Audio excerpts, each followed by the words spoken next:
Pernikahan Daniel dan Fanny terjadi bukan karena cinta, melainkan karena perjodohan keluarga yang tak bisa ditolak. Mereka sepakat sejak awal, ini hanya kawin kontrak.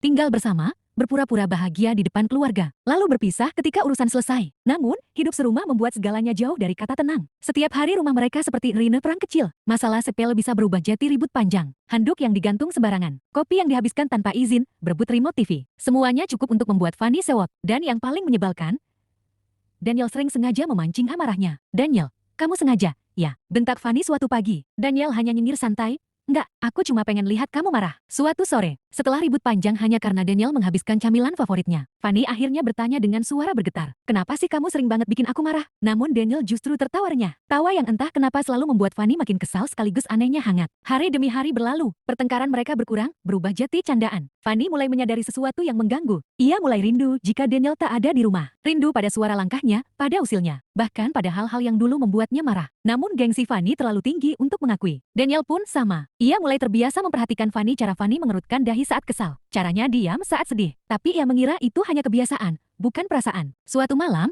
mereka berjanji bertemu di sebuah kafe kecil. Fanny datang lebih dulu. 15 menit berlalu, 30 menit, 1 jam. Daniel tak datang. Ponselnya tak bisa dihubungi. Dengan hati kecewa, Fanny akhirnya pulang naik taksi. Namun di tengah perjalanan, matanya menangkap sosok yang begitu ia kenal Daniel. Duduk di bangku taman kota. Pak, berhenti, seru Fanny. Ia hendak turun dan memanggil Daniel. Tapi seorang wanita cantik datang, lalu memeluk Daniel erat. Daniel terdiam. Wajahnya kaku, seolah ingin menjauh namun ragu. Hati Fanny runtuh. Air matanya jatuh tanpa bisa ditahan. Taksi kembali melaju, meninggalkan taman itu dan perasaannya yang hancur. Daniel akhirnya melihat taksi itu. Dia berlari mengejar Fanny. Malam itu, rumah terasa sunyi. Fanny mengurung diri di kamar. Tak lama, pintu diketuk pelan. Van, aku jelasin dulu. Fanny membuka pintu dengan mata sembab. Aku nggak mau dengar. Kamu nggak tahu dia siapa? Dia itu Kak Tari kakakku yang tinggal di Aussie. Fanny terdiam. Jangan-jangan kamu cemburu ya? Ih apaan sih ger kamu? Daniel menatapnya dalam-dalam. Aku nggak tahu ini waktu yang tepat atau bukan.